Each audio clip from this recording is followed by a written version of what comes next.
Gross profit method versus retail inventory method. Sama-sama merupakan metode penilaian ending inventory atau persediaan akhir. Apa ya bedanya dari kedua inventory ini? Yang pertama, gross profit method. Gross profit method merupakan metode yang digunakan untuk menghasilkan nilai inventory saat perhitungan fisik inventory tidak praktis dan untuk mengecek validitas inventory.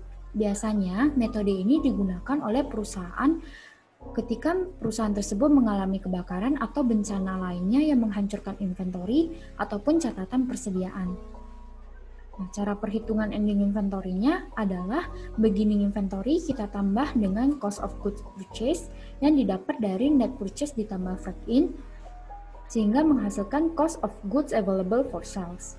Kemudian kita kurangin sama COGS yang didapat dari sales dikurang sama gross profit, kita peroleh ending inventory-nya. Nah, nilai ending inventory ini merupakan nilai kerugian yang dialami oleh perusahaan.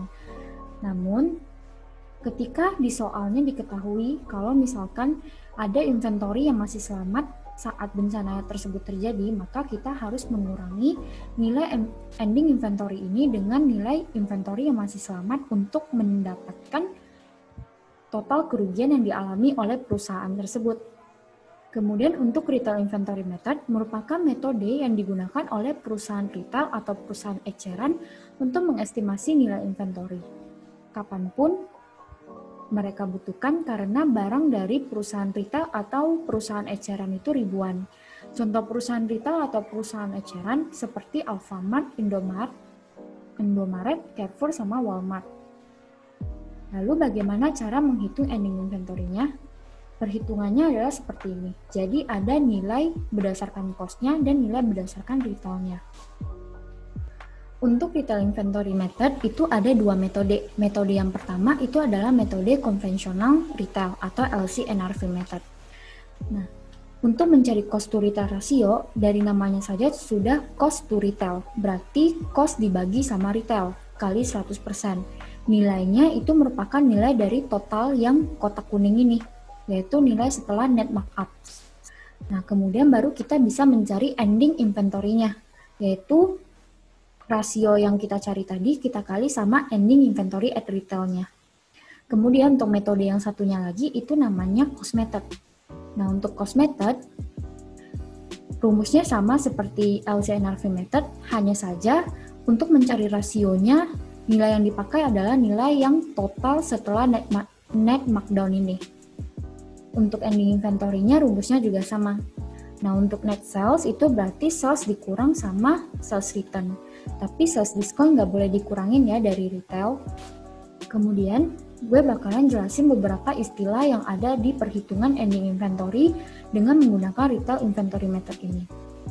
Yang pertama ada abnormal shortage.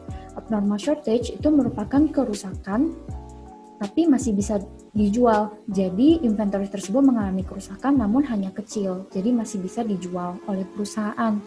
Tapi kalau net shortage yang ada di sini itu merupakan kerusakan yang sudah parah, seperti pecah ataupun bisa jadi hilang sehingga tidak bisa dijual lagi. Kemudian ada istilah markup dan markdown. Untuk markup itu berarti dia merupakan kenaikan harga jual di atas harga jual pertama. Misalnya harga jual pertamanya $15, mengalami kenaikan sebesar $2 menjadi $17, sehingga itu dinamakan sebagai markup. Tapi kalau dari $15 turun menjadi $12, itu namanya markdown atau penurunan harga jual.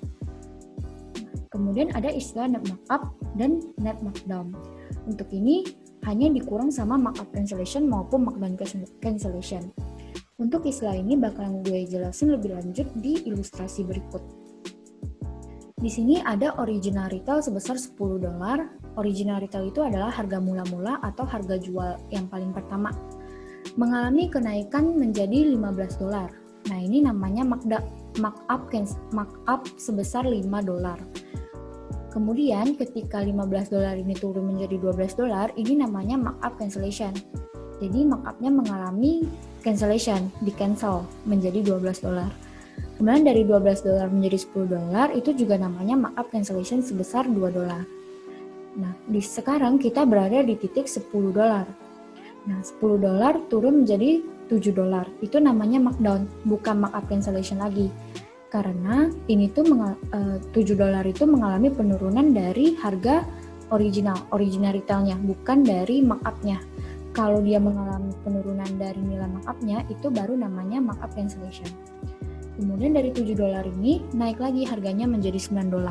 Nah, itu namanya markdown cancellation sebesar $2, 9 ke 7. Seperti itu perbedaannya. Hai guys, nama gue Suryanti, salah satu tutor di Tutor Aja. Nah, kalau misalkan kalian penasaran sama muka yang voice over video kali ini tuh gue, so I just want to say thank you for watching this video dan semoga bermanfaat bagi kalian. And don't forget to subscribe this channel and see you on the next video.